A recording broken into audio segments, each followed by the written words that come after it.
This is Mark and Andrea Hotchkin working with BMS World Mission at Bardai Hospital in the Tibesti Mountains of northern Chad. We'd like to share with you a story of hope where God took the little that we can offer by way of medical care and transformed it into a result that is beyond our expectations. Just as Jesus took the loaves and the fish of the small boy and fed the 5,000. 2 weeks ago, a young gold miner was brought into the hospital. He'd been shot in the head and had a pistol wound above the left eye.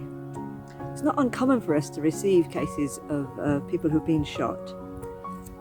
He unfortunately was completely paralysed, face, arm and leg on the right, and could barely say a few words. A small amount of liquid was oozing from the bullet wound. He clearly needed a scan of his head and evacuation for neurosurgery at the capital in N'Djamena, but it's 1,700 miles away. Kilometres, sorry. We gave him fluids, antibiotics and a dressing, not very much really.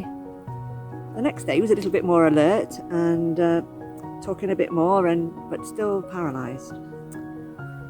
People said that there was a military helicopter coming and we were hoping that he was going to get a place on it. We waited 5 days, still no helicopter. He was stable but paralysed and the fluid was still coming out from around the wound. He would need to go by car to N'Djamena. This was not a good idea. And first of all, the fluid leak needed sealing. We took him to theatre and under local anaesthetic, Mark opened a skin flap and enlarged a hole in his skull and cautiously sucked out over 50 mils of blood and tissue from his brain. Don't worry, those of you who are feeling a bit faint, our assistant in the theatre also fainted. He closed the hole and the layer of the brain and stitched the skin. Then we began to be amazed. I spoke to him and he replied in French. And he started to move the fingers of his right hand. Couldn't quite believe it. By the next day, his face was no longer paralysed and his arm below the elbow was normal.